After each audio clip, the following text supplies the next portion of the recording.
she had my little brother, and she had a relationship with his father, and his father was very emotionally abusive towards me. And it started helping me connect the dots that all of the men she's been with, and by chance, the men in my life have all been like emotionally abusive towards me. I started noticing that she changed to adapt to the men that she was with at the time. And with that, her expectations kind of changed as well. So things that she would have never accepted in the house before, she now is accepting in the house. Or things that she never would have asked me to do, she's now asking me to do.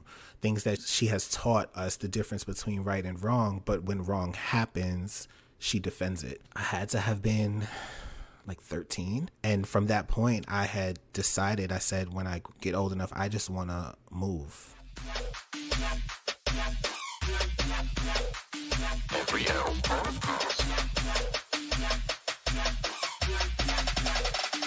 Every L podcast. Welcome, ladies and gentlemen. I'm your host, Matt Brown, and you're listening to the Every L podcast. Each episode, we'll have a different guest come on and talk about when life hands you an L, is it really a loss or is it something else? Because not every L's a loss. So sit back, relax, or do whatever you guys do to get comfortable as we get into this. Let's go.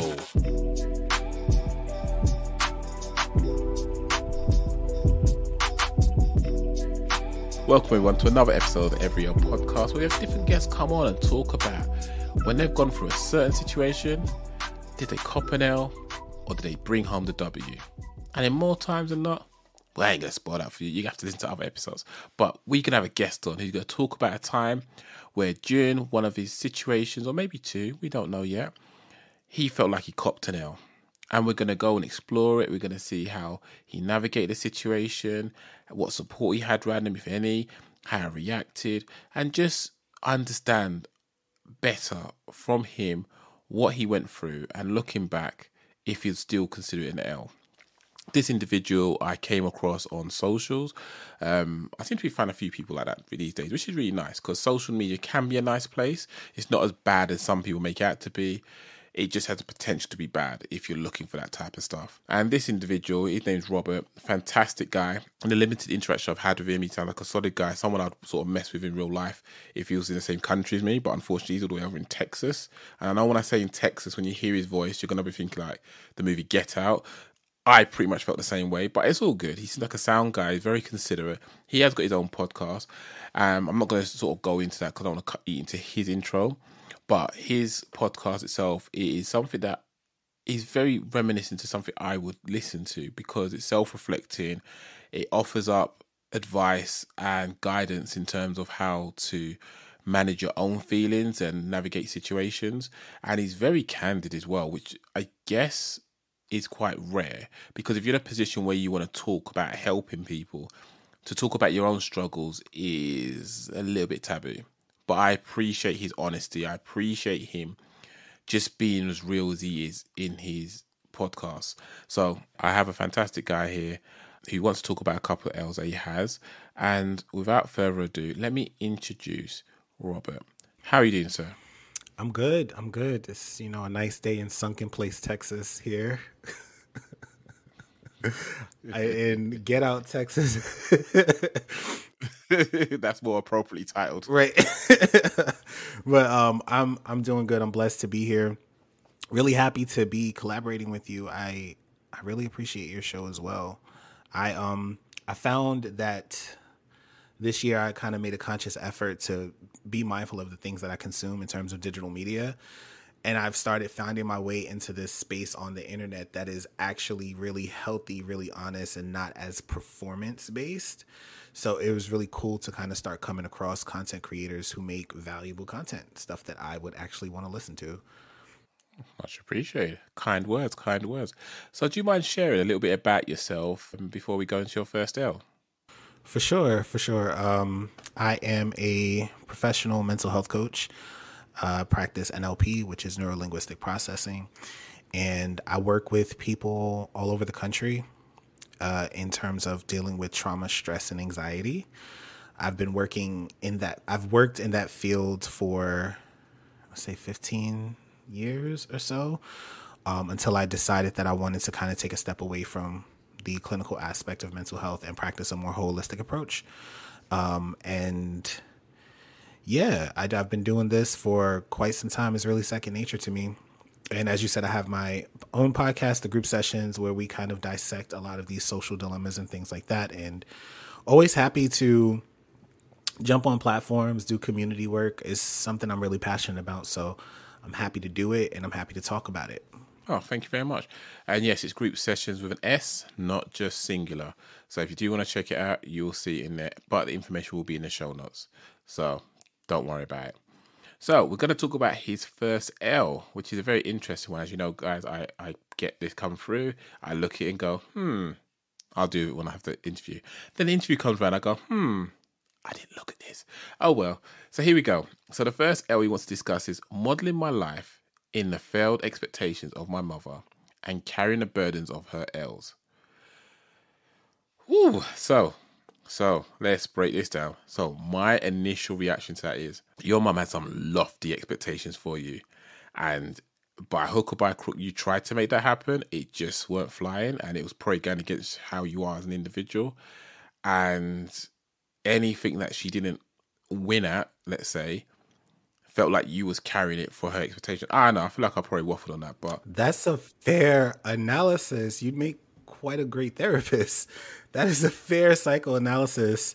Not too many people can gather that much information from that sentence, but yeah, you're pretty spot on. My mother had incredible expectations for all of us. Me being the oldest, I kind of ran into them the first. And as I got older, I started to realize that the expectations that she had of me were things that she could not do or things that she couldn't meet on her own. And so it was more so vicarious living versus just expecting certain things. Like I was kind of like a second chance at life for my mother. Wow. Well, I just took a punt. I think I was probably mixing a bit of my own personal life of how I perceive things to be. Not necessarily truth, but how I perceive things to be, and sprinkling a lot of our culture into it. So kind of happy that I was in the ballpark, but also I'm interested to hear how you want to explain it. So if you sort of go for the top, wherever you feel it's relevant to start, and yeah, just let me know how things went. For sure. I think I was born within a generation of people that kind of, we all were raised to be like perfectly quote unquote adjusted children. It was kind of like that millennial bridge back in the mid to late 80s, early 90s. And there was a really big deal about raising well-adjusted kids, like getting them involved in activities, getting them involved in extracurriculars, enrichments and things like that. So I kind of came into that environment. But as I grew up, I was always trying to please my mother. Like whatever she wanted us to do or whatever she wanted me to do, I wanted to make sure that I did it the best that could possibly be. And her expectation was that I did it the best that I possibly could be. So we were not allowed to like say we didn't know certain things. You know how like in certain families, if you say a swear word or curse word, you get in big trouble.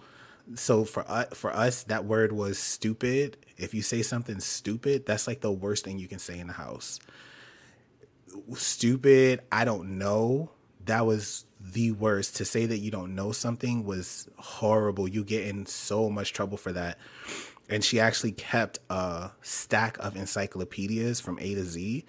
And anything we did not know, whether it was a word, an answer to a question, we had to spend time sitting and now reading those encyclopedias about the subject. And this was like in elementary school. Like this is not like when we were teenagers or anything like that.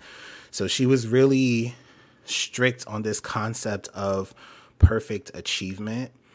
And she put that on me from a really, really young age. And what that kind of led to was that I never really felt good enough because I was always told that you kind of weren't. Like when you're constantly told that you have to do more or have to do better, the offset of what that person is saying is that what you currently are is not enough. So I started internalizing that, and I found myself like being more invisible in terms of my own wants and interests, and everything I did had to be modeled around what I thought my mother would have wanted. So like moving forward, I would get like, if I would get like average grades, and I was never an A student, that was never my thing. But if I would get average grades, that would just not be good enough. She would just be so disappointed. And as I got more towards the end of high school or about to approach college, I noticed that she just kind of had given up on me. Like it went from having high expectations to like no expectations at all. Like by that time, she had already had 2 other children, and she had invested, like when it comes to success and expectations, she kind of invested that in there. And so from that point, I think coming into like 18 or so, everything that I had accepted as an opportunity for myself had to somehow pass the would my mother want this test, kind of. And I would start convincing myself that I actually want these things. Like I did so much and I achieved so much, but not much of it was what I actually wanted, you know? And I would say when I was, I think 20 or 21, this was a month after I had moved out of my house, and I moved out. Like I moved out of the city. I moved out to be on my own. And is this why you're in Texas? No. I'll tell you later how I wound up. Out. I was thinking you went out. Well, I'll tell you later how I wound up in Get Out, Texas. That is like kind of like the turning point for me. But I just moved upstate at the time, and I was like, I think in my heart of hearts, I recognized that my household life was really not healthy. And I said, okay, I have to move. So I moved upstate, and within like 30, it's got to have been like 30 days. I just started a brand new job, just got a new apartment, and my mother got really sick and quickly passed away, like super quickly. And from that point forward, I had in my mind that I had to remain a picture of how she would have remembered me. Otherwise, our connection would have been lost. So I kind of like further locked myself into her expectation, and I was doing things that I thought she would want. I honestly wouldn't even buy something unless I thought it's something she would want me to buy. So I put myself in this really unhealthy relationship, almost like with a ghost when you think about it. And I was just kind of stuck there. So at the time I was working in special education, which is a field that I loved. I'm so glad that I found my way into that, because that's what navigated me into mental health. But I was going to school for business. The reason why I was going to school for business is because she wanted me to get a business degree and help her start a daycare. But I didn't want to go to school for business, and I was so miserable in it. And I could have just chose something else, but I said I have to finish this because this is what my mother would have wanted, you know. I don't know if you're familiar with like that sense of like death culture. For some reason, and I don't know if this is everybody, but for some reason, at least in America, when people die, we feel like we have to let their memory live on in our decisions. And so it's kind of like our responsibility to do what that person would have wanted. And so all of that time passed. The only thing that I did that I wanted to do was dance. I did choreography, and even within that, I felt still that, would my mother approve of this? Would she consider this like a proper job or a proper opportunity? And it wasn't until I would say my late 20s, right at the pandemic, that I was stuck with no more distractions. I was stuck with no more outlets, and I was really just sitting there with my thoughts. And I had a moment of like questioning. I had also applied for Harvard University. I applied for a program that I wanted to do because I was unhappy with my job. And instead of just getting another job, I felt like this is the job my mother would have wanted me to have. So I need to figure out a different way to make money in this job that I didn't really love in the first place. And so I had to put together a portfolio. I had to apply, had to get references, but I got in. And then the next thing was, okay, well, how are you going to pay for this? So that's going to lead me to make more decisions to find other ways of making money to do something that I ultimately don't even really want to do. But that realization kind of hit me, and I found myself saying, okay, well, I can't really afford that right now. I'll go to nursing school. My mother was in nursing school. She did it for a semester or something like that. And I said, I think that's something she would have liked for me to do. Get to nursing school, hated it. Shout out to all of the nurses out there. It just was not for me. I was not excited about learning. By this time I had finished my business school and I was in school for psychology, something that I was really passionate about. But, man, I just wasn't, nothing gave me that spark anymore. Nothing gave me a spark. It was all kind of like being a zombie. So, when that pandemic hit, I didn't have any of those distractions. It was just all feelings. And I started asking myself questions like, how did I wind up in nursing school? That's never something I would have ever thought. And so I had unlimited time during the lockdown to kind of backtrack each of my options and my decisions in life. And I was realizing, hey, well, I'm in nursing school because I don't make enough money at my job, but I'm at that job because I didn't feel comfortable living in my house with my mother. And I didn't feel comfortable living in the house with her because she made me feel like a failure. So it instantly clicked that had my mother just kind of accepted me, I probably would be in a totally different everything. Like I would probably, all of my decisions would be totally different because they would be decisions that come from me. And I have this chain that I've wore for a long time. And I have, well, this is a newer one. I used to have my actual baby chain. I was like pimping when I was little. Like I thought I was like big pimping. And this ring right here is actually my baby ring. And it used to fit around my finger.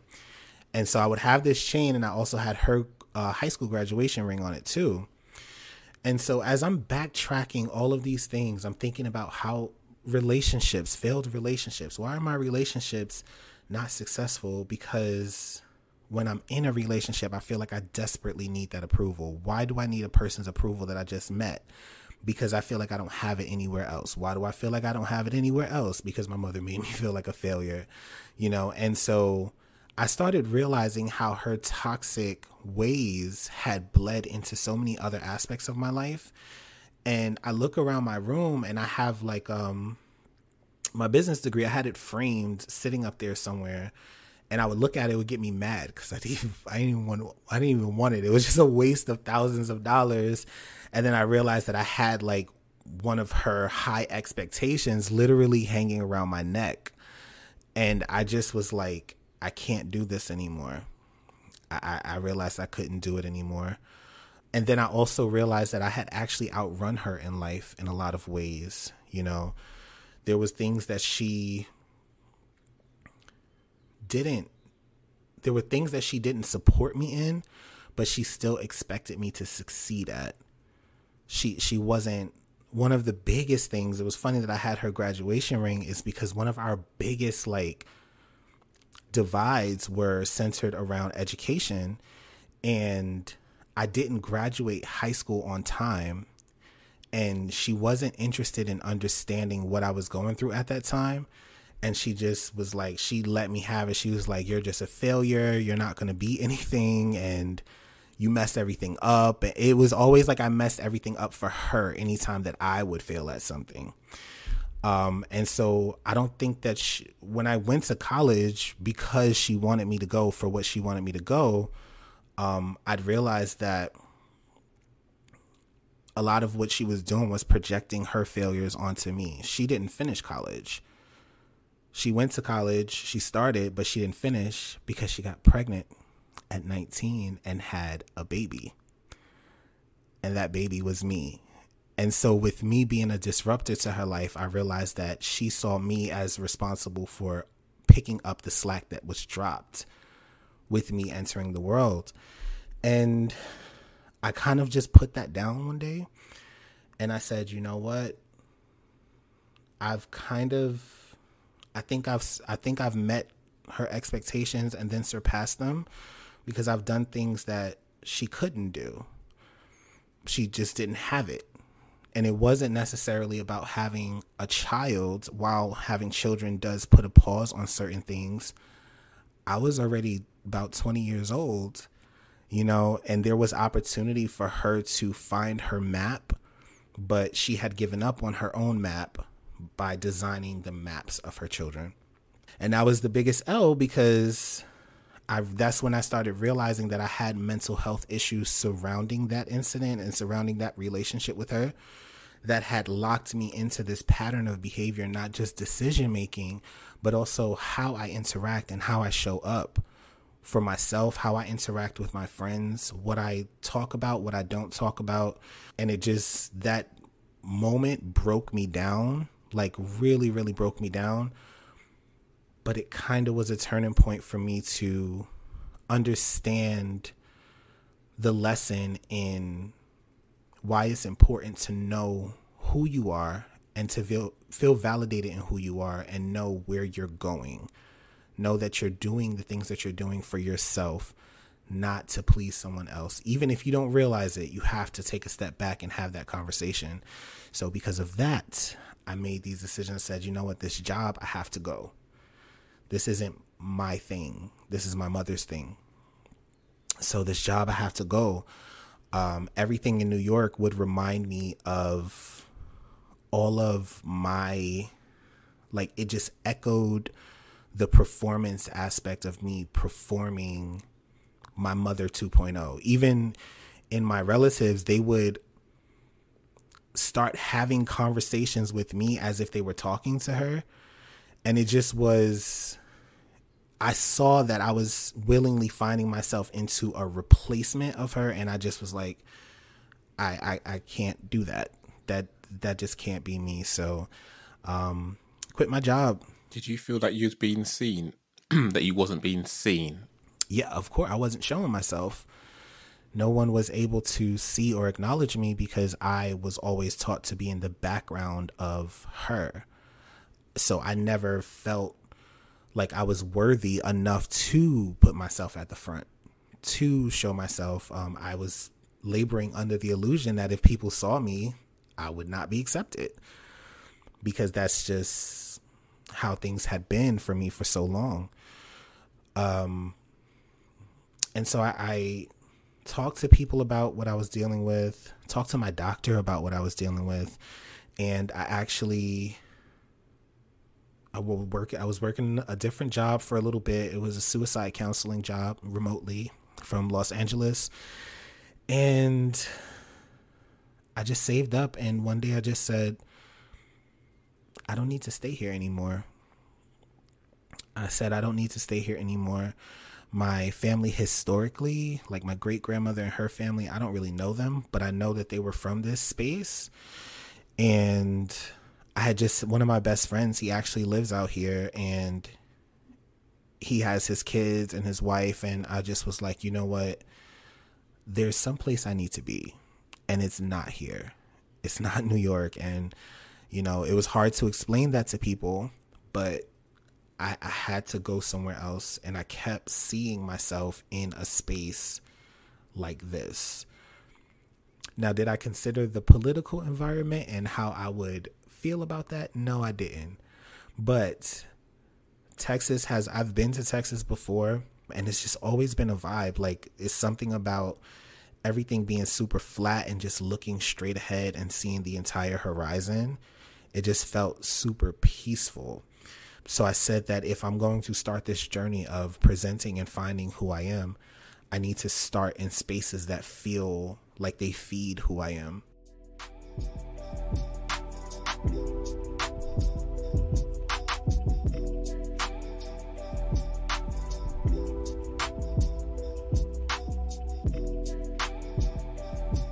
And so the slower pace, plus the change of scenery, being closer to one of my childhood friends, and just also developing a different idea of family, I said, you know what? The opportunity's here.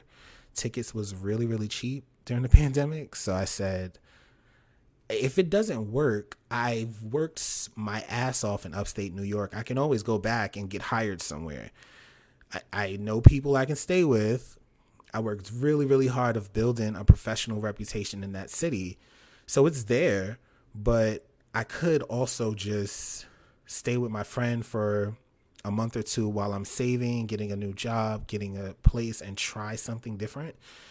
And so that's what led me to Get Out Texas. It sounds unfortunate you had to go through such an ordeal. And I think I can identify with a lot of those things.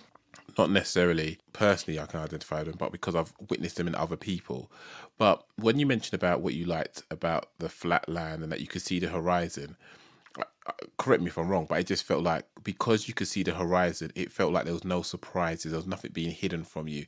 Whereas when you was with your mother, it felt like every so often a curveball would appear and it would be like, oh, you haven't done this? Oh, what's that? Oh, mate, I can just look out and I can see from where I am to where I want to get to. No surprises. It's just that. And I guess in some way, in my head again, it was just, it represented the tranquility, the straightforwardness of it all, where there was no surprises. It was just from here to there if I wanted to take it. Absolutely. And it also felt like clarity. Like I felt like I could breathe. There was nothing crowding me. And if I stayed where I was in life, that was okay. You know, it was there is no competition in front of me. There are no hurdles. There are no expectations almost. It's just be here, present right now, and everything is fine. So that is a major component as to why I've always kind of been attracted to Get Out Texas. So when did you find out that your home environment was toxic to you by the way your mother was treating you? When did I find out? I found out when I would say she had my little brother and she had a relationship with his father. And his father was very emotionally abusive towards me. And it started helping me connect the dots that all of the men she's been with, and by chance, the men in my life have all been emotionally abusive towards me. And I started noticing that she changed to adapt to the men that she was with at the time. And with that, her expectations kind of changed as well. So things that she would have never accepted in the house before, she now is accepting in the house. Or things that she never would have asked me to do, she's now asking me to do. Things that she has taught us the difference between right and wrong, but when wrong happens, she defends it. So that was, I had to have been 13. And from that point, I had decided, I said, when I get old enough, I just want to move. I didn't want to go to college. I didn't care about any of that. I just wanted to move out of the home and just be somewhere where things are more predictable and I have more control and more of a voice in those types of spaces and stuff. But it really kind of solidified as I got older and when I became the age 19, which was the age that she got pregnant with me. And I asked her, I said, I came home from work one day and I said, Ma, so I turned 19 in a week and I just have to ask you, because I'm 19 now. I think I'm doing okay for a 19-year-old, which I was. I was doing okay for a 19-year-old, but I was not in the position to have a child.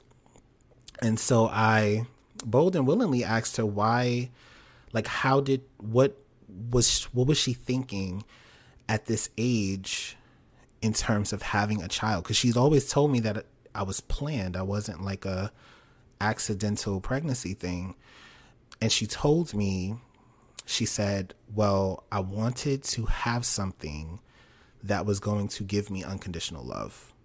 And I knew that if I had a child, that that's what I would get in return.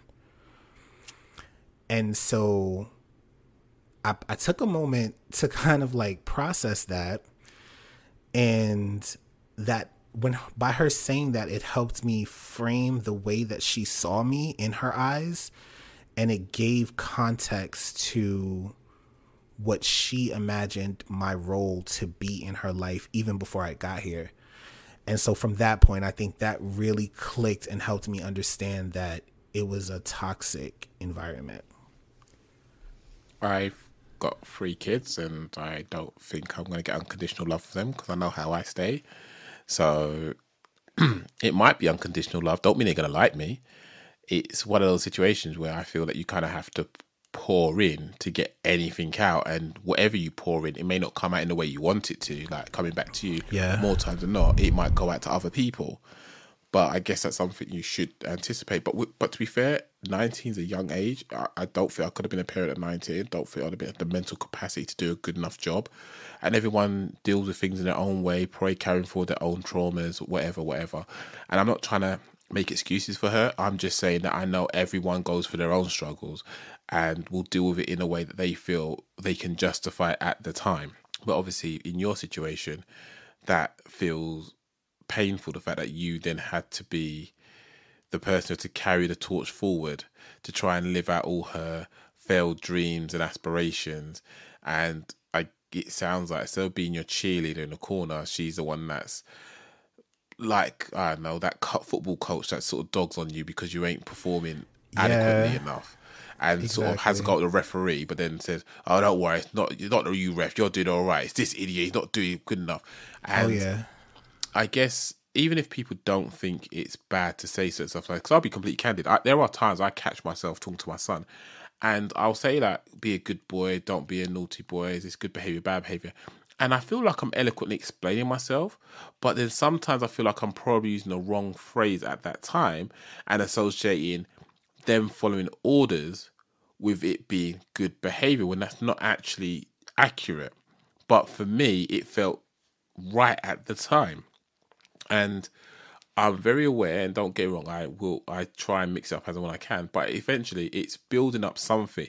It's either going to build them up in terms of confidence to be themselves and to explore the world as they need to be, or it's going to build up a wall where they're eventually going to identify it being a wall and hide behind it, and I won't be able to have that relationship with my children that I'd like to have. I've learned from my past experience with my family and so forth like that. I haven't spoken to my dad for 14 years, and that's a conscious decision that I've made, because there was just no value in it for me to talk to him. He's not seen his grandkids from me, so there's no going forward. There's no plans for that happening because I don't feel it's a healthy environment for myself nor my family to be involved in. What you did sounds very reminiscent of that, where you felt like, for me to rediscover who I am, or not even to rediscover, because correct me if I'm wrong, it feels like you never even knew who you really was because you wasn't allowed to find out who you was. Exactly. What sparks that within you to not be scared to go out on your own, not knowing who you are? Well, I had nothing else to lose. It was where I was at was worse mentally. Not knowing who I am, not knowing where I'm going to sleep, that was an easier burden to carry than knowing that no matter who I become or how hard I try, I'm still nothing in this environment. When I moved, I didn't have a place to live. When I moved upstate, I was actually sleeping wherever I could for the first couple of weeks until I got myself an apartment. But I was willing to, I just had enough. I had enough. And I think that I outmatured my mother, and I started to notice that she saw me as an equal, as an adult. She didn't really consider me one of her children anymore. She just saw me as... At what age was that? This was around 19, between 19 and 20. Yeah, she started wanting me to... She treated me like I was like her partner in terms of stability. Like I was also responsible for providing stability at home. So she asked me to be my little brother's godfather, and she wanted me to, you know, help her with investments and things like that. And it turned into a more more emotional, complete disconnect. And so I had outgrown her in terms of that maturity. I realized that what she had, I didn't really want. I didn't want that. And I just wanted better for myself. I was severely depressed for years. And I just realized at some point I said I couldn't do this anymore. So whatever was on the other side of that unpredictability, there was no possible way that it was worse than what I had already lived for the past 10 to 15 years. Wow. And did that impact your relationships with friends, people who you wanted to try and get in a romantic relationship with? Hell yeah. Hell yeah.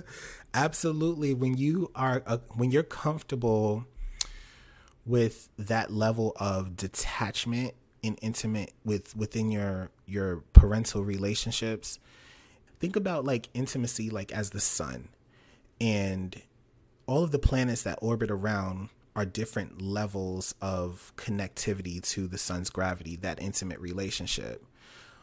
If most people are in like ring 3 or 4 of intimate connection with a stranger, I was at like Pluto. So where people would start off in terms of connecting with each other and things like hugging, that was very weird and uncomfortable for me. I didn't understand it. I didn't get that growing up. I didn't get the affection, and I didn't get that. So connecting with people, talking about my feelings, holding hands with someone, that was very uncomfortable. It felt intrusive. It felt like I was like almost being violated. Like why, physical affection was really strange. So that was really difficult in relationships, but even just in my friendships, I still was in this cycle of performing because I'd already set the stage to create this persona that I know they would like. I had a lot of practice in becoming something that people would like. So I was kind of stuck in that for a while because I didn't know how to not be that anymore. So it was kind of like creating that facade that would interact with the world. But at the end of the day, I was still alone. I was still by myself because I would never let myself come to the forefront. That really hurts to hear, because you sound like a fantastic human being. And the fact that was sheltered for so long just feels like the world was deprived of such a gem. But thankfully, you're here, shining brightly, doing your thing. I am. I've arrived, and I think becoming my organic self has been like the hardest challenge. And there constantly wrenches thrown in that. I feel like within like a couple of years after she passed, I don't have any relationship with my father either. I've maybe met him like twice when I was little, but he's been in jail for valid reasons for a really long time. And one day he just found me on Facebook or something. This is actually, I think this is the reason why I don't really put my personal life on the internet no more, because he found me and his message to me was just basically like, in a nutshell, I don't really want you and I don't want anything to do with you. And I just want you to know that. Like really cold. And from what I hear, he's known to be like a very cold, manipulative person. And I think he wanted a reaction out of me. But at the moment, I just was like, well, I'm about 30 something years old. I guess I'm okay with that. And he was upset. He said, well, I'm going to go talk to your uncles, or I'm going to go. I said, well, you can enjoy that. I don't speak to any of them either. So, I'm sure they'll be happy to hear from you. But that was actually on Father's Day. And I didn't realize it because Father's Day hasn't really been something that registered with me really. But that hurt me. And I didn't think that something like that would. I'm like, I don't know this guy. But it kind of reinforced that idea of like me being like an unwanted child. And I remember thinking like, why would someone not want me as a son? I'm pretty cool. Like, I'm cool as shit. I do a lot of cool shit. And I just didn't get it, but I had to recover and kind of go over all of that work that I had done with myself a second time over. So you can only imagine, like, it's abnormally easy for me to disconnect. And because I expect the disconnection at some point between people, I withheld what I invested in people emotionally. That is very manipulative in terms of, I'm going to reach out to you and tell you I don't want you. What is this, kiss chase in the playground? Like, don't push me over and tell me you don't like me, but you really like me, and you want me to come chase you. That was exactly what it was. That was exactly what it was. And I just was like, okay. You're a grown man using these playground tactics. That was weird. That is bizarre. And I think, like, I get it, right? Because you as an individual are amazing. The fear of having a child who you do not know can petrify people, right? You all have that, oh my gosh, I don't know who you are, so I don't have to judge you based on who you're going to be. I'm judging you based on the fact that you're a number of cells in a person's body. And I get that at that time. But as time grows, evolves, and moves on, and that person is a person, and that person has made connection with various people, got their own thing going on, stuff like that, what you thought back then is no longer relevant to now. Even if it is still relevant to now, keep that to yourself, because don't put that on that person, because that person's doing bits. That person is amazing to other people. It doesn't have to be amazing to you because you cut them out. That's your business. But let them do them. Let them be happy that they're alive, that they're around, that they're bringing joy, able to make me smile on my worst day, always able to comfort me, give me a hug, give me a high five, give me a spud, whatever it is. And I think some people do get that wrong, where they feel that because you feel a certain way, and I'm speaking to myself in some instances, because you feel a certain way doesn't mean you have to tell that person you feel a certain way. You have to process it in a healthy way if possible.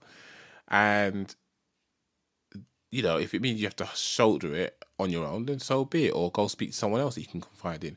But you don't necessarily have to tell that to the person and make them doubt their existence. What does that do? What does that gain other than that could be the straw that breaks the camel's back, and that's not really good.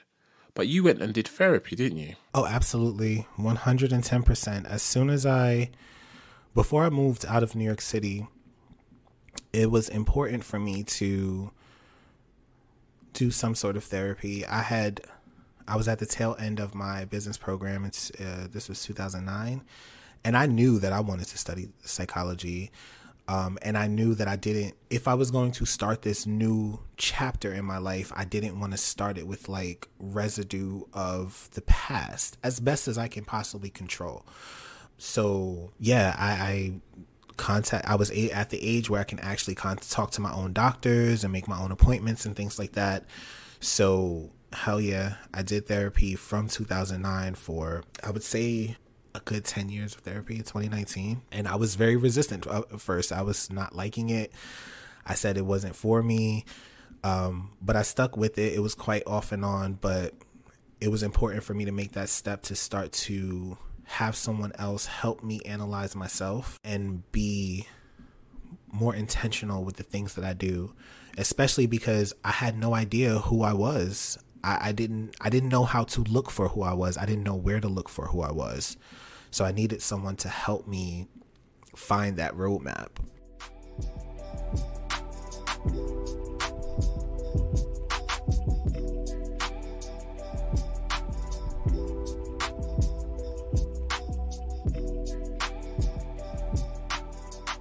Or I guess multiple people. I went through quite a few therapists. I was a difficult client. When I tell you the worst type of client for therapy is the psychology student, we went up in there. I said, listen, I don't want a coping skill. I've already psychoanalyzed myself. I'm not taking a medication. I don't need textbook therapy because I have the books at home. I need something original, something that has not happened before. I need a new approach to the mind. And they would look at me. They would look at me like, who do you think you are? Like, who? Wow. That's not happening. Nobody's. And I was very resistant. I refused to be treated like a patient because I had patients of my own. So I was like, I'm not here for that. And they would just look at me like, okay. And so I went through quite a few. My most effective year, I think where I made the most progress was after I had this, when I was upstate New York and I realized what I was doing. And right when I decided that I was going to move to Texas, I had a therapist, and he actually was just a student. He was a med student. But the great thing about him is that he didn't know the textbooks. He didn't know. So he really was actually curious. And it was not like, it didn't feel scripted. And if he didn't know what to do, he would just say, I really don't know what to do. I don't know what to tell you. And it was really reassuring to know that what I was going through to some people was actually kind of impossible. And if it felt impossible for me, there's a good chance that it might just be an impossible scenario. And it's supposed to be difficult. It's supposed to be challenging because it's not expected. It's not normal. And so, yeah, that kind of was around the time that I also chose to kind of step away from the clinical aspects, because I started noticing that even what was required of me when I was working with people in these capacities, that clinics and hospitals and institutions have a very scripted directive that you're trained to approach people in before actually getting to know people. And that, I guess I don't want to call it, I guess, like a clinical wall, but there's a wall of separation between you observing a person and them observing you. So you kind of give a very flat feedback and you study them. It's not a lot. And you keep that kind of to yourself and to the treatment team, but you have very scripted ways that you're supposed to connect with them. And it's very specific, actually, because if you as a provider don't use certain words in your session, or you use certain words, then it can't be billed for by insurance. So people are very, very strict on what you can and cannot say and how to say it in therapy sessions so that it can be billable, which is why traditional, typical psychotherapy sessions, it takes a lot of years for someone know how to navigate around those buzzwords. So you'll find yourself in a session where your therapist is like really, really quiet and doing a lot of like nodding, but is kind of almost afraid to interject because they know if they say the wrong thing that they could lose their job or their license, you know? And I didn't like it. So in this journey to find myself, I said, okay, self, what exactly do I want to do with psychology and therapy? I don't want to do what I've seen. Any position that I've seen, I know I don't want to do that. And I stumbled across alternative therapies, holistic mental health, life coaching, and it was amazing. When I was training for NLP, it was like learning to be human when you're approaching another human mind. Like being able to talk to someone about mental health without clocking in was really, really different. And one of the first, there's 12 like staples and understandings or suppositions that we learn in order to approach a person. And the first one that we learned was everybody operates perfectly. They just sometimes use bad strategies. And I was like, I was never taught that. I've never seen anyone approach a person who is struggling with the understanding that their struggle is a perfect struggle designed for them, and that within their mind is the answer, not in your textbook. So I love it. And now that's what I do. And it's like my favorite thing ever. Power to you. I love that. And the last question for you, did you deal with this in an unhealthy way or? Absolutely. Oh my gosh. I was so destructive, man. I would show, like I told you, I had that personality that people saw. I call it like a perfect depression because I was obsessed with perfection and I knew how to perfectly design a personality. And so I would design these personalities that people could see, but they never got to see me. Man, I went through a sex addiction out of control. I never really, I had like this, you know how people say you have a death wish? I never wanted to actively be known for taking my life, but I always secretly wished that I was in a fatal accident. So if I would be drunk driving, and this was so reckless. I don't know how this was so reckless, but I would be like, speeding. Oh my gosh, just driving super fast, hoping that something accidentally happened to me, or I would just take things really, really far. I would drink way too much, hoping that, okay, well, maybe, you know, it was, I had and still have in some ways a very addictive personality. So I had a ton of terrible vices and ways of just, I don't want to say dealing with, more so avoiding the problem, but it was really bad. I remember I had fell off of a ladder, and this was around the time that I just started becoming inattentive, and I fell off of a ladder while I was on a phone trying to put an air conditioner in a closet. Those activities just don't seem safe. They don't seem like they should go together, but I was so inattentive and tapped out of the moment, like in autopilot, and I fell off of this ladder and I tore my rotator cuff in the worst way. And so I went to a doctor, obviously a doctor that didn't know me, and they prescribed me like some type of pain pill.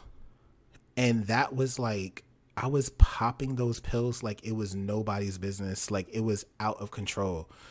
But I was looking for a temporary relief from the weight of just being numb. So the dangerous behavior was more so adrenaline, and I just wanted to feel something. And by feeling that adrenaline is kind of like wanting that release of the pressure and stuff like that. So I had a ton of really bad coping strategies that no one knew about, because I still had that perfect depression kind of thing. I still was obsessed with that perfection space. And I knew that as long as I showcased perfect effort or perfect result in other aspects of my life, no one would wonder if I was actually going through something or not. Can I ask, why was you being so reckless, hoping that something tragic would happen to you? Because I didn't know how to live. I had the responsibility of carrying the weight of these expectations that I knew I either could not meet or I didn't want to meet.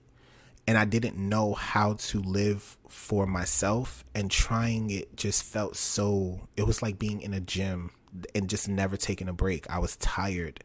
I was tired of trying to find me and trying to escape my mother at the same time. I was tired. And then I was also tired of kind of putting on a facade for other people. I was tired of feeling completely in the way in terms of life. Like I was just floating. I was not tethered or connected to anybody. It just was like I was there, and I was tired. It was so much energy, and I just felt like if I just like lose my life in a tragic accident, it's still another way to kind of escape it, but nobody will know that I kind of wanted it to happen.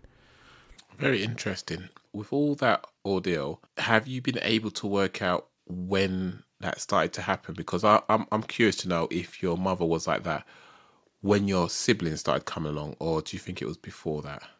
I would say it was before that. Like one thing that you pointed out when we first started is that everyone kind of has their own story as well. And I think that my mother being this way was a reflection of probably how she was raised and her trauma and things like that. So what she produced in parenting was probably the best outcome that she had available to her. But these expectations came before I even got here. And so I think the promises of them lasted up until, I would say my sister was born. And then things kind of turned really cold really quickly because my sister was way better at meeting these expectations. So it's kind of like some of that investment in me kind of moved. And then over time, it just kept kind of like repositioning itself, and until there was no more investment, just disappointment. So it was a slow transition between, that time. So the reason I asked the question is because I haven't asked the question, and I will. Feel free to tell me you don't want to disclose it if you don't feel comfortable. But if you would like to have children in your future, if you don't already have children, is that a fear you have that you will do the same with your children as what was done with you? That's a really good question. Having children actually used to scare me because I didn't want to be that. I was like, I don't want to provide like an emptiness to a child. I don't want to make them feel that way. I also had to babysit all of my life, and I kind of just didn't want any kids. I was tired of it until after my mother passed away, per her wishes, which is so weird that happened. I had to take custody of my brother very shortly after. Well, my great grandmother first. I had to care for her and to her transitioning into her last days. But I had to take custody of my brother, and he was 13, 14. And I raised him out of high school. So that was really interesting because I was very conscious of the things that I was doing, like certain things I didn't realize. Like, for example, my mother, I remember at some point she would come in the house and her door was closed and we were just in the house and she was just in her room. And I remember like a couple of days after getting him in school and getting him in the routine and getting past that paranoid phase that when he's not home, you think that he's gonna die and like something really like there's gonna be an avalanche or something. Like getting past that phase, I remember feeling so burnt out that I would come home and I would just go in my room. And after like a week, I said, whoa, I think I'm doing the same thing that I grew up in. So I had to stop doing that. And I actually wound up kind of sleeping in the living room for a good amount of time just because I wanted to be as available to him as possible, if that makes sense. I'm sure that probably wasn't the best solution, but I didn't know what I was doing. I wasn't prepared. You wanted to be more visible. Yeah. So I had to start thinking about the indirect repetition of those habits, like the things that I would be doing that I would think that I would not do, but I don't realize that I'm doing them. And it helped me understand that she probably didn't realize that she was doing what she was doing either. But it was great. It was a great experience, and parenting definitely changed me. It forced me to be a lot more mature, forced me to grow up in a lot of different ways, and understand the role of an adult in a child's life. That's something I didn't know what that felt like or experienced before.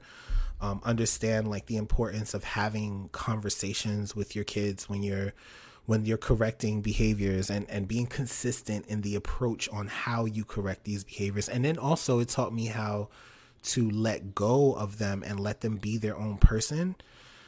So that was an interesting experience. I don't know if I still have that instinctive fear of being a parent. That's something that you probably, I feel like that's something that's just going to hit you. If you have kids, it's like, boom, so I don't know, but I know that I'm not as afraid anymore. I'm not afraid of having children. I'm not afraid of getting married. Those are things that I see as possible opportunities in my life, and that I'm confident now that I can show up in those ways and show them who I am and show them that I see who they are as well. That's beautiful. So if you're going to say that's not an L, what are you calling it? I would not say that's an L. I would say that was like a test. Well, not a test, but it was more so an exercise of becoming who I'm meant to be in the future. I think that experience prepared me to have a new level of sensitivity for people. And it gave me an inside look at how thoughts, behaviors, and actions are connected in ways that people may not understand. So I think this was certainly, I guess it was like a lecture. It was a really, really long lecture. It was a really long lecture. But it honestly was worth it. And I to say that, it feels like it's not fair. And I don't think it was fair, but I just feel blessed to have come out on the other side of that and to have realized that there's so many other darker directions that life could have taken me. But for one reason or another, I'm here. I've made it out of all of those things, and I'm helping other people make it out of things. And so... Good to hear. So if you could go back to, and I think you know where I want to go with this. So if you go back in time, and it's a twofold question. If you can go back to the point where you was at your lowest point, when was that and what was you doing? And what would you say to your younger self to help you push through to go on an upward turn? What would I say to my younger self to help myself push through? I would just tell myself that I was perfect and that I was managing and handling things as perfectly as possible.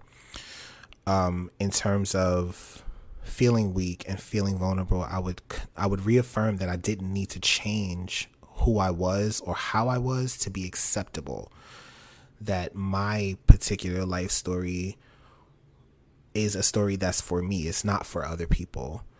And it's my job to kind of be the owner of that story. I would definitely tell myself to be still a little bit more.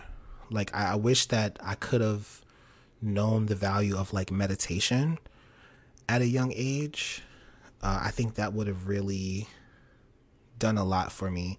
I didn't know how to, I guess, just be still. I always felt like I had to transform over and over. So I would tell myself to kind of just be still and just be who I am in the moment that I'm that person. And it's okay if it's not good enough for people around me. It's just for me. That's why. In terms of my lowest point, I don't think that there would have been anything else that could have been done. But in general, in other low points in my life, I think I would have to, as uncomfortable as it would be, I would have to show myself to myself. Like, I would have to have some type of mirror to say, this is what you think you're doing, and this is what you're actually doing. For me, knowing myself, that would shake me. That would like snap me out of it. Knowing, because I wouldn't want the discomfort of not being as in control as I think I am of myself and my experiences. That would bother me. So I would kind of go back to that time where I'm just like not invested, not cold, not being open with people, having a secret death wish or binge drinking and just going wild. I would honestly show myself to myself, because that's the one thing I didn't have. Once I realized what was happening, I had to question my friendships. And really think about why would you let me do this? You know, why would you be a part of me? You know, and realizing that in some circles, in some spaces, I was the source of entertainment for the group. I wasn't really, you know, and so I would definitely want that. I would want to have someone kind of show me like, hey, I don't know if you realize this is what you're doing, but let's play this tape back so you can kind of look at it and determine if that's something you still want to do or if that's something that you want to change. So let's assume you didn't have a tape player, because life don't happen like that when you're traveling, right? Right. How are you articulating this to your younger version of yourself, and would your younger self listen? I know that I would listen because I wanted someone to talk to me really, really badly. I was really into puzzles when I was little. I would have to connect it with something that I already understood. If I would say, hey, little me, you are writing a story for yourself. And whatever you write, you have to live it. So make sure that whatever you write in your story is something that you want to live with. And I would also tell myself it's okay if some people in the story are bad guys, even though they're not supposed to be bad guys. That's kind of a part of the story too.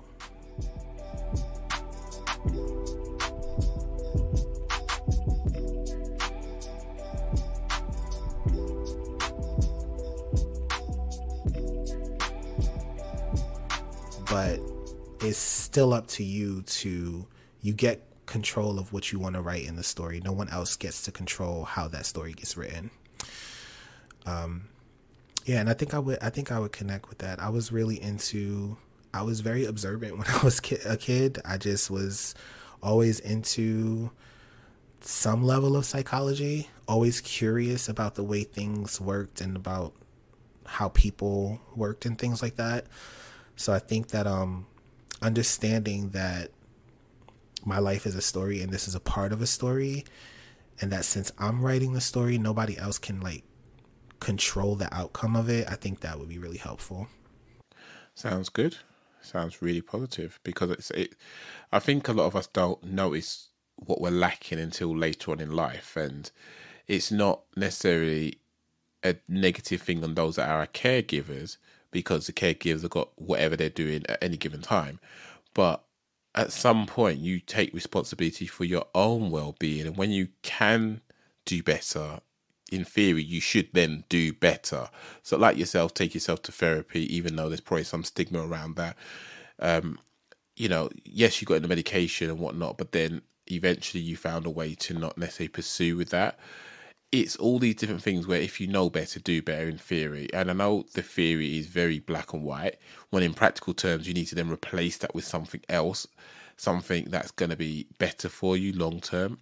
But I'm glad that you're able to identify that within yourself, and that is what you would want from yourself in terms of someone that just took that time to be with you and to just tell you about your story, and the fact that it's an emphasis on your story rather than anything else.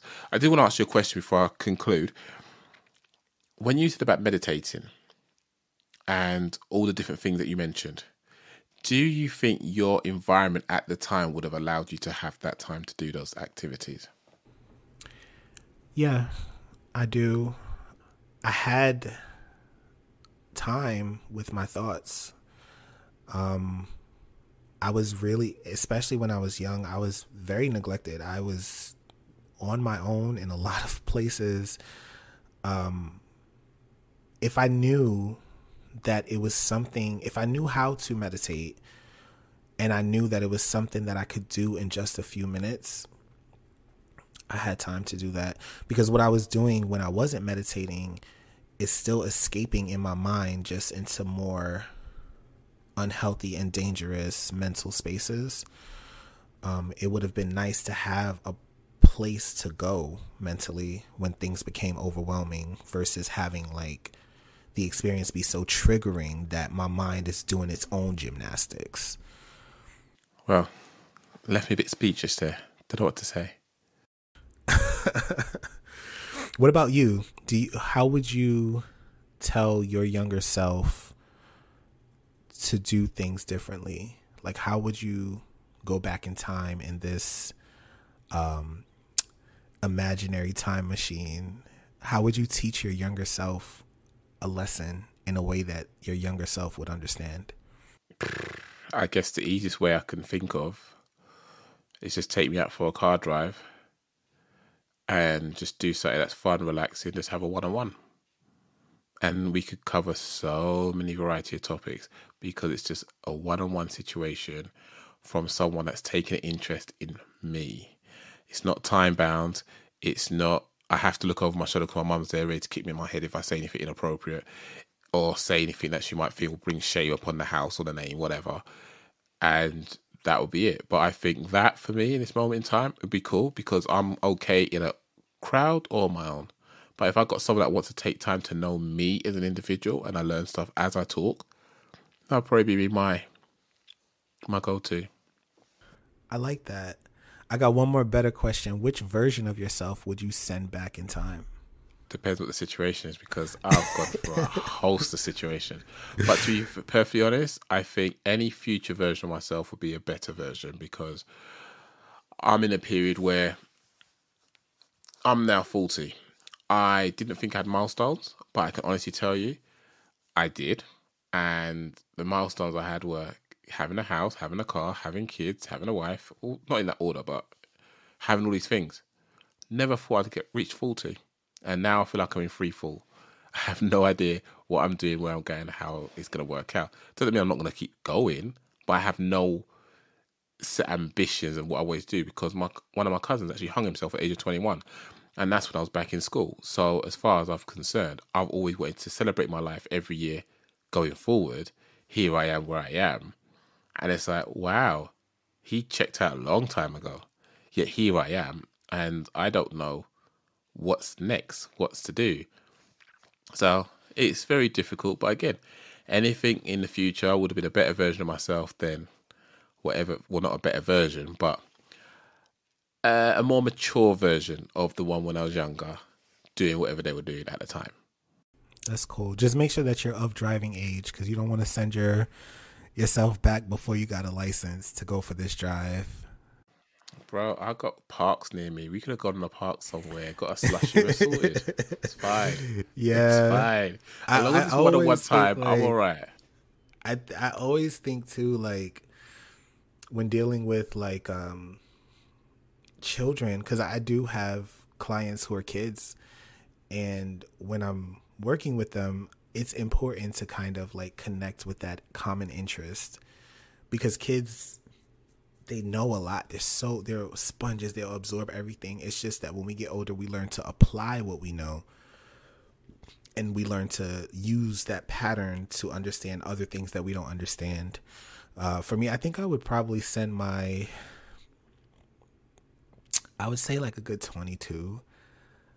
I had a pretty impressive profile at that time. And I think that around that time I had done things I was like, I never would have thought I would ever be able to, never, ever. I had popularity. I didn't think I would ever be popular. Like people, that was weird. So I would probably send like the more cooler, energetic version of myself. I had a lot of energy when I was little. Like, so now I can't do that. I can't do that. I just turned 35 like last week, and I was like, if I had to deal with like 5-year-old me, I'd be like, listen, you got to sit down somewhere. You can't. You got to sit down somewhere. You find the strength. But it is. I think it's all relative at the day, right? It depends on what the situation requires, and you just cast your mind back or put on that personality or release that personality for that occasion and just make it happen. And that's how I treat it. But I know that from my thoughts, just having someone have the time to talk to me, get to know me, understand what I'm saying, not judge me negatively for what I'm saying, and know that thought I'm saying, without me having to give it a caveat because I'm too young to know what a caveat is, to be able to know that what you're feeling right now isn't necessarily how you're going to feel next time we hold a conversation. And knowing the fact that I will show up is important because I guess I didn't have that many reliable men in my life. So I think you try and be the people that you didn't have in your life growing up. But sir, let me ask you this. Are you proud of the person you became despite all that you went through? Yeah. I'm even more so proud of the person that I am considering what I've went through, I think each stage I had some level of pride at each stage of who I was, but I wasn't proud of me because I didn't see me. Realizing that, just kind of evaluating these obstacles and realizing where I'm at now, I feel like I have a purpose, and my purpose has been generated by all of those experiences, the good and the bad. So I'm extremely proud of myself now, but I'm proud of me. It's not just a matter of an achievement type of pride. I'm actually proud of who I am right now, and the fact that I have been able to navigate and find my way to this space, which is a really, really good, really, really peaceful, self-validating, therapeutic, helping other people, just feeling good about myself and being in a healthy mental space. I'm extremely proud, and I'm also willing to protect that space against anything that threatens to break it down. I'm so happy you feel that way, because I think you sound like you handled it very well, and the person you are today is incredible. So I'm absolutely happy if it means that you was in a very toxic environment, but you know what they say, what manure is the best fertilizer. If it means that it helped you to sprout into the fantastic flower that you are now, then so be it. And yeah, it is what it is. So if I wouldn't change anything. I wouldn't change anything. I would not. It would suck, because I don't know that I would want to live it again, but the combination of experiences in this particular timeline, the fact that I'm past it, I wouldn't like want anyone to go back into time and like mess with stuff. Like, you know how the Flash, he always goes back and like mess with, like, he's That's always like stupid stuff. Every single I wouldn't want anyone to just go mess with something and then I'll wind up in an alternate future. I'm really cool with this version of me.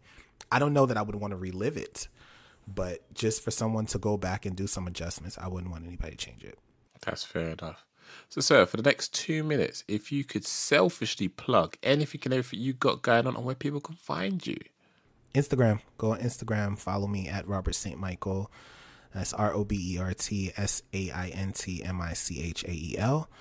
And that's where you'll keep up with all of my projects. I do have a podcast called The Group Sessions with an S. It's plural. And if you're looking for bookings, individual sessions, or anything like that, I do individual counseling sessions. You can find that at robertstmichael.com. And I've also published a couple of things too, so you can check that out. I have a free essay out there that people really, really like, so you can download that in an ebook and check that out. But yeah, I'm pretty active on Instagram. That's my main thing, really. So anything that you need to know about me, that I want you to know, that I'm willing to let you know, you'll find it on my Instagram page. Much appreciated. So thank you very much for sharing. So as you hear, Robert's been through a very, very, very tough upbringing, and which, not to say all of us had a tough upbringing, but I'm sure aspects of it that we look back and not think too fondly of it. But I'd like to think, just like Robert said, at the end of the day, he's happy with where he's at right now. And I'd like to think the listeners who's listening to this right now also feel the same way. And it kind of gives you hope, kind of gives you feelings to know that whatever you're feeling right now isn't necessarily what feeling you're going to have going forward. This is only a moment, and yes, it can feel very dark, very gloomy, but the way I see things is that if there's a shadow, there's a light source somewhere casting a shadow. And if I just give up, I'll never find the light. So I need to keep going on in a direction until I find that light. Seasons come and go. In the UK, we know this. We get 4 seasons in a day. So trust me, if you're here, you know it. If you live in other countries, you also know it. But it takes months before you feel the seasons. So why is your situation any different? If you've got people in your life that treat you such a way, you're going to become at an age where you're old enough to go and leave and do your own thing. It might have to be, yes, I'm scared because I've been told I'm worthless. I'm told I'm this, I'm told I'm that. But like Robert says, if you feel bad and there's like nothing else that could be worse than where you're at right now, what have I got to lose? Let me just bounce. Give myself the potential to be happy rather than know for certainty I'm not going to be happy where I'm at. So be kind to yourself, love yourself as you need to. And when you look in the mirror, don't just see a reflection. Look at you and identify who you are, what you like, and what you want to achieve in your own life, because it is your story. And yes, you might be in chapter 1 or 2 or whatever number you're at right. Well, 1 or 2, you can't listen to podcasts. Let's get it right. But you might be at a certain chapter where you feel like there's still time. Maybe book 1. Book 1, there we go. Maybe you're on book 1 of a story, yeah. Yeah, there we go. But ultimately, there are multiple chapters that you are able to write the story at too. Some chapters are going to be a bit long and drawn out. Some chapters are going to be quite exciting and adventurous. And some chapters are going to be a bit spicy, whatever. But ultimately, it's your story. And make it what you can. Because this is the only thing that you really kind of have the ability to control. So do what you need to do. Do not give in to fear if possible. I know it's easily done. But just know you've got this. You survived every worst day so far. And you will continue to do so. There's nothing about a caterpillar that tells you it's going to be a butterfly. And your right now is not your forever. Look after yourself. And I look forward to seeing you in the next one. Take care.